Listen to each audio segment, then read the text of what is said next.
Chers amis, nous voici en plein milieu de la deuxième semaine de confinement déjà.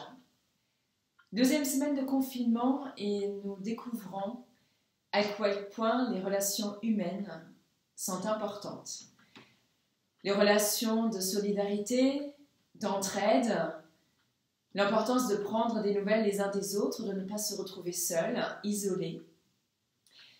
Mais nous découvrons aussi que les relations humaines ne sont pas toujours sans difficulté, qu'il peut y avoir des frictions quand on est confiné, comme nous le sommes.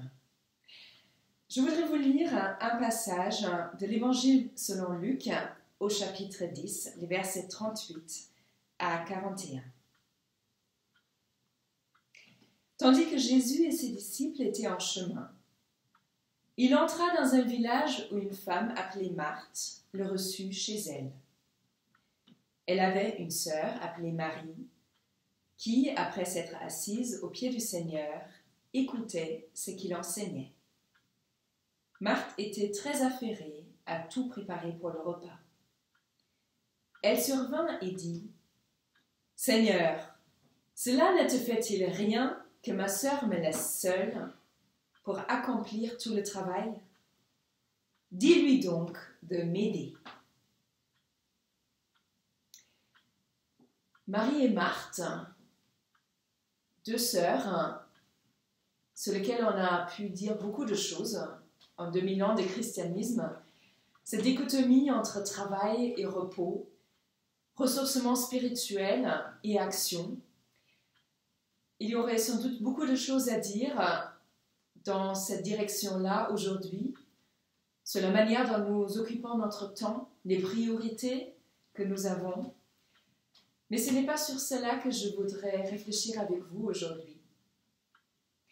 Voilà deux sœurs, au caractère bien différent, qui habitent ensemble et cela explose. Nous sommes en plein dedans et notons tout de suite que cette explosion dans leur relation ne signifie pas qu'elles ne s'aiment pas. Comme aujourd'hui, il peut y avoir des frictions qui ne signifient pas que nous n'aimons pas nos conjoints, que nous n'aimons pas nos enfants, nos parents, nos beaux-parents, nos frères et sœurs, les personnes avec lesquelles nous nous retrouvons dans une configuration inhabituelle. Les deux sœurs, Marie et Marthe, nous les rencontrons encore dans un autre texte biblique, dans l'Évangile de Jean au chapitre 11, où on constate une très grande proximité, au contraire, une solidarité face à la maladie de leur frère Lazare et une véritable complicité entre les deux sœurs. Ce n'est donc pas parce qu'il peut y avoir des moments de difficulté qu'il faut tout de suite en conclure au pire. Mais quel est véritablement le souci dans cette situation que nous découvrons quand Jésus fait halte chez Marthe et Marie? Le problème, quand on y regarde de près, n'est pas que Marthe aurait trop de travail. Elle ne dit pas qu'elle a trop de travail, qu'elle a besoin d'aide, même si on peut aussi réfléchir sur la répartition des tâches domestiques. Et ce serait sans doute aussi un sujet de réflexion aujourd'hui, avec les attributions qui changent, les tâches qui changent, des choses dont nous devons nous occuper qui n'étaient pas de notre ressort avant, et des tâches qui peuvent être inégalement réparties au sein d'un foyer qui est obligé de se retourner. Non, ce qui afflige à ce point Marthe, qu'elle s'en plaint auprès du Seigneur, le voici. « Cela ne te fait-il rien que ma sœur me laisse toute seule ?»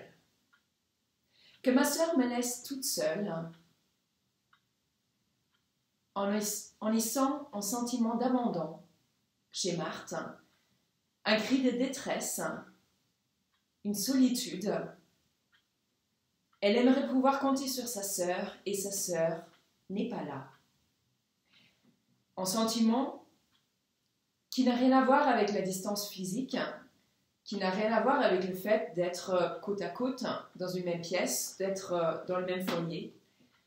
Quelque chose qui peut se ressentir qu'on soit ensemble, qu'on soit confinés séparément dans deux endroits différents, qu'on ne peut pas compter sur les autres, qu'on se sent abandonné, alors qu'on aimerait une proximité plus importante.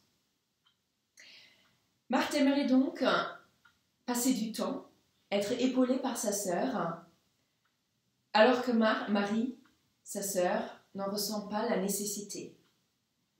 Elle préfère au contraire se retirer, passer du temps avec Jésus, se ressourcer, faire quelque chose qui lui fait du bien à elle-même. N'est-ce pas aussi légitime? Peut-être la demande de Marthe a aussi quelque chose d'égoïste, difficile à savoir. Mais quelle solution alors peut être possible?